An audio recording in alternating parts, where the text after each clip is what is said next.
Bonjour mes amis, que Dieu vous bénisse tous au nom du Seigneur Jésus-Christ. J'aimerais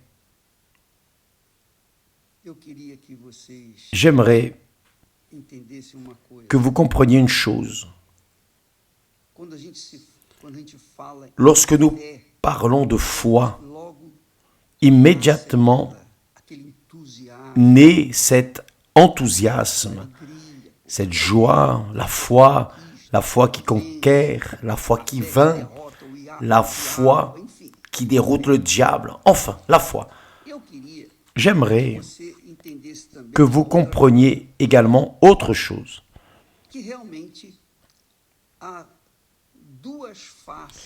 Il y a deux faces de la joie, deux faces. Et vous qui vivez dans la foi, vous devez comprendre. Vous devez comprendre.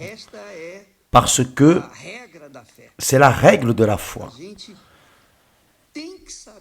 Nous devons savoir que d'un côté, la foi apporte la joie de voir les miracles, la joie de participer aux miracles de Dieu par la foi. Mais il existe aussi la joie des injures et des persécutions et des afflictions à cause de notre Seigneur Jésus-Christ. Et c'est ce que j'aimerais que vous compreniez, parce que certainement que vous avez déjà dû être découragé ou attristé ou frustré à cause de la foi. Vous pensiez que la foi ne vous apporterait que des bénéfices, de la joie et du plaisir et des émotions.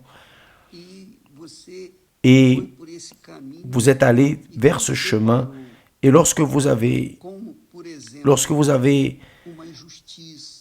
rencontré par exemple une injustice, quand vous avez rencontré une diffamation injuste, que vous avez affronté une persécution, par exemple dans votre famille, de vos amis, l'abandon de ceux que vous pensiez qu'ils vous aimaient, vous êtes resté frustré, triste, vous êtes resté abattu, mais la véritable foi, la foi intelligente, rationnelle, la foi qui pense, se réjouit. Jésus a dit, ce n'est pas moi qui ai inventé cela, c'est écrit. Jésus a dit, heureux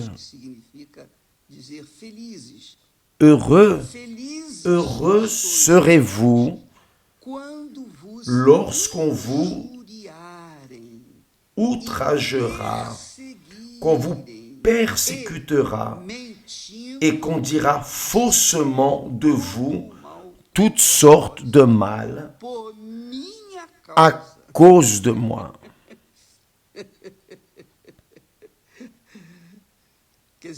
C'est-à-dire, lorsque vous serez outragé, persécuté, lorsqu'on mentira à votre sujet, lorsqu'on dira toutes sortes de mal contre vous, Jésus, à cause de Jésus, ce n'est pas à cause de vos péchés, non. À cause de Jésus. Jésus dit alors, réjouissez-vous et soyez dans l'allégresse, parce que votre récompense sera grande dans les cieux. Car c'est ainsi qu'on a persécuté les prophètes qui ont été avant vous. Avez-vous compris? Êtes-vous en train de comprendre la face de la foi, où parfois la personne est triste, abattue, elle sort même de l'église, ah, je n'y vais plus, il s'est passé ceci, la personne reste révoltée et elle tourne le dos à l'autel. Jésus a dit non. D'ailleurs, Pierre, dirigé par le Saint-Esprit, Pierre dit, réjouissez-vous lorsque vous serez participants des afflictions de Christ, pour qu'aussi, dans la révélation de sa gloire, c'est-à-dire la gloire du Seigneur Jésus, vous vous réjouissiez. Quelle merveille! C'est-à-dire que la foi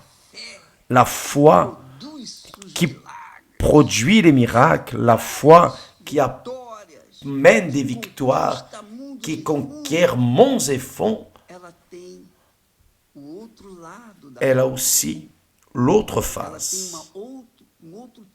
Elle a un autre genre de joie, d'allégresse, l'allégresse de pouvoir souffrir, être affligé, persécuté, être calomnié à cause de notre Seigneur Jésus-Christ.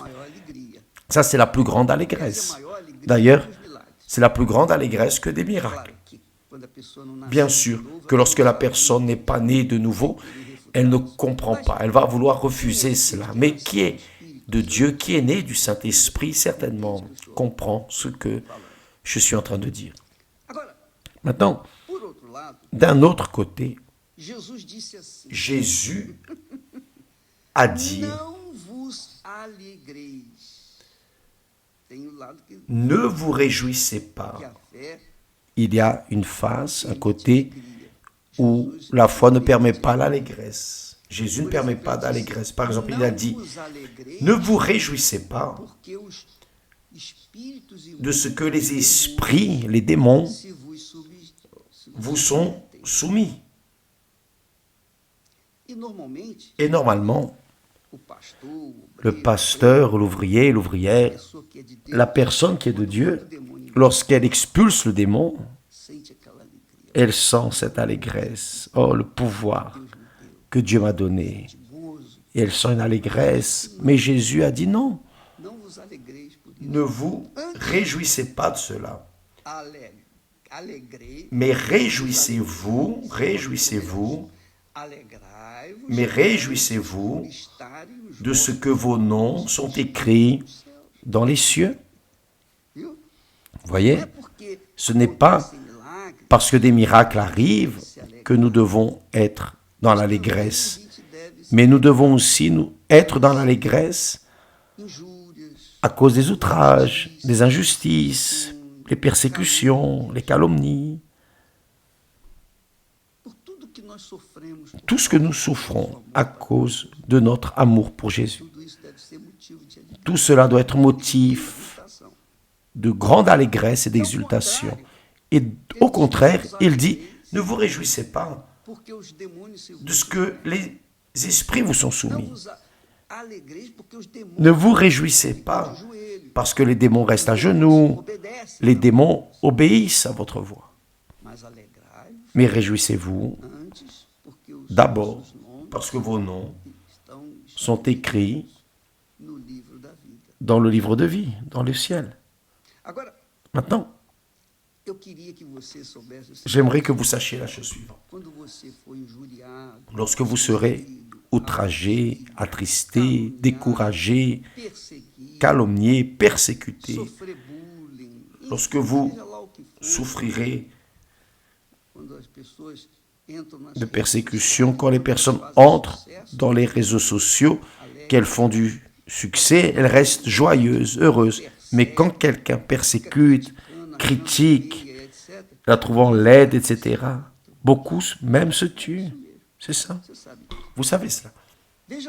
Voyez. Job a dit, dans son affliction, dans sa douleur, il a dit à Dieu, si je pêche, tu m'observes. Tu ne pardonnes pas mon iniquité, tu ne me pardonneras pas. Job a dit cela. Si suis-je coupable, malheur à moi. Suis-je innocent, je n'ose lever la tête. C'est-à-dire, si je suis juste, je vais rester tranquille. Je ne vais pas me défendre, je suis juste. Comprenez-vous, mes amis? Voyez que la foi est quelque chose de dynamique. Quand la foi est rationnelle, intelligente, quand les personnes appliquent l'intelligence dans leur foi, dans la parole de Dieu, les personnes savent que lorsque la foi, à cause de la foi dans le Seigneur Jésus, nous sommes outragés, persécutés, diffamés, persécutés, calomniés, créer de fausses informations à notre sujet, Jésus a dit, réjouissez-vous, exultez. D'abord, il dit, exultez et réjouissez-vous. Et Pierre dit aussi que nous devons nous réjouir par le fait d'être participants aux souffrances de notre Seigneur Jésus-Christ. Parce que de la même manière que nous sommes participants de ces afflictions, des afflictions à cause de lui, à cause de Jésus, le texte dit aussi que dans la révélation de la gloire du Seigneur Jésus, nous allons également nous réjouir avec lui. Comprenez-vous, mes chers amis? Voyez que parfois vous êtes là à terre, prostré, découragé, frustré. Vous avez gardé de la rancœur contre un tel, parce qu'un fait, une intrigue a été créée enveloppant votre nom. Et peu importe si vous avez été justement, disons, justement calomnié ou injustement calomnié, peu importe. Ce qui compte, c'est la chose suivante. Si vous l'avez été justement calomnié, ou vous avez été justement accusé, alors vous savez que vous êtes dans l'erreur. Et Job a dit, dans ce cas, malheur à moi, parce que le Seigneur a trouvé un péché en moi. Mais si je suis innocent, je n'ose lever la tête. Je ne lèverai pas la tête. Je ne lèverai pas la tête. Je ne vais pas me défendre. Avez-vous compris? Avez-vous compris? Dites-moi, avez-vous compris? Vous pensez que la foi est un chemin fleuri, un chemin plein de roses? Non. Il y a les épines. Mais les épines, ce sont elles qui nous font marcher courbés dans l'humilité, dans la simplicité,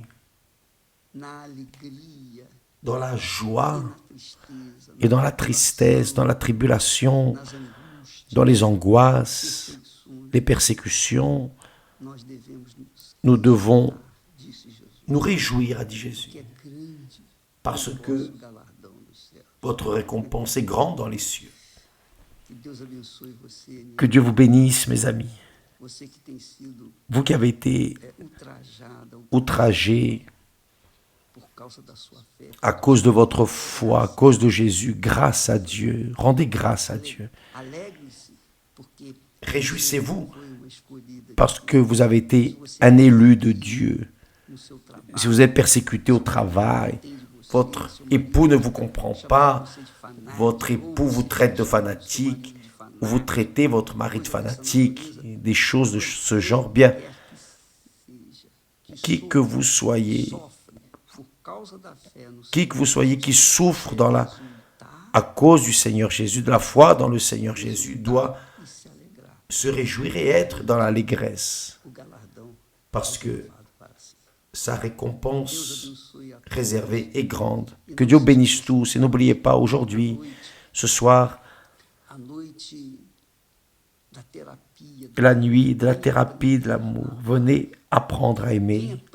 Venez apprendre à aimer. Venez apprendre à être aimé aussi.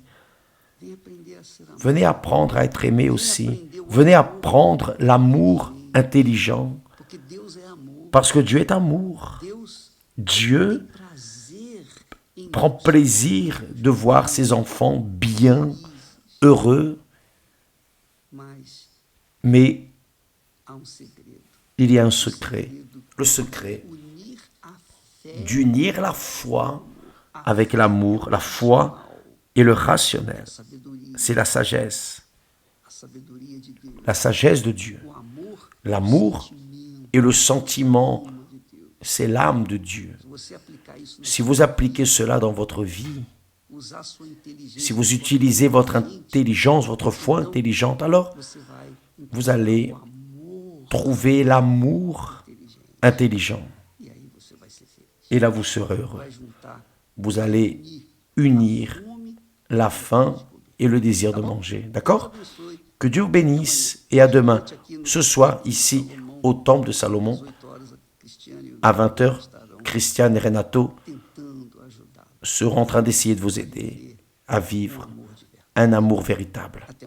À demain. Que Dieu vous bénisse.